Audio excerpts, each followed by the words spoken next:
America is supposed to be based on innocent until proven guilty, but in this case, it's the other way around. You're guilty until proven innocent. I never would have dreamed anything like this could have happened to me. My life has been defined by extremes. At one point it's, just extreme prejudice and deprivation. And here it is now, extreme love and joy and exorbitance, It's amazing.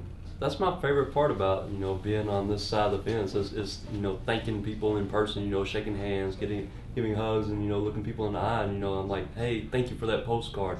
Thank you for that film. Thank you for putting that website together. Or thank you for designing that shirt, or whatever the case may be, whatever it is, that's my favorite part. It's been, what I love about this whole, or love and hate, we have seen the absolute worst in humanity over the last 2 decades covering the story, and the absolute best.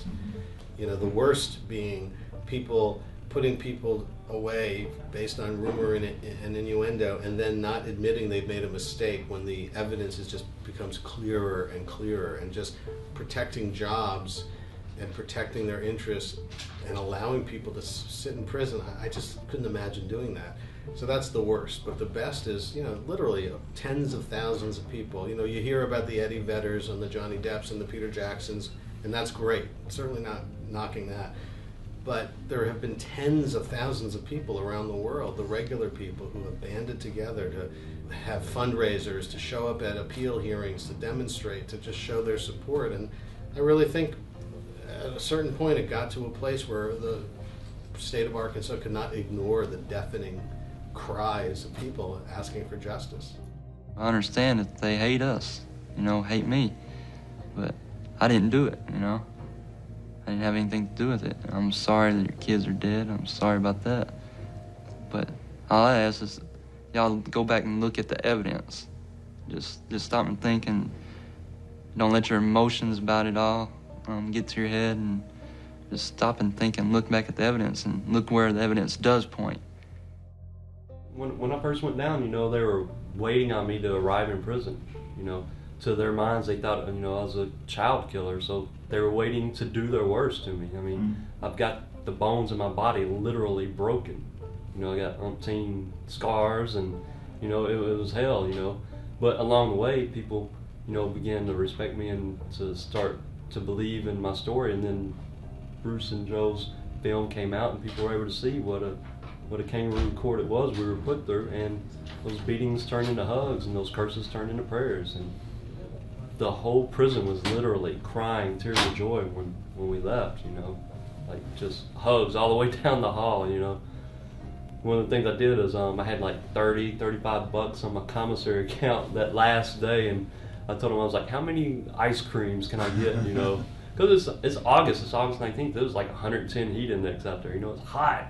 I'm like, how many ice creams can I get? They're like, 21. I was like, charge 21 ice creams to the account, and I'm gonna go down the hallway, and whoever comes asking for one of my ice creams, give it to them. So I just went down the hall. People were like, man, I'm glad you're going home, man, and we've been praying for this. I'm like, thank you.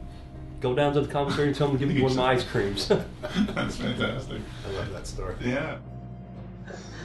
Hi, my name is Jason Baldwin, and I want to thank all the supporters, all the people out there who have written me over the years, who have researched the case, did their, whatever it is in your means, that did your best, to let me, Damien, and Jesse, and our families know that, what's happened to us will not be forgotten, and it'll be made right.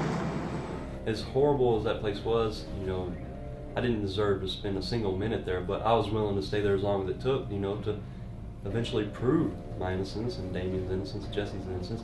But just because I'm willing to go through that doesn't mean I should make that decision for Damien or make that decision for Jesse.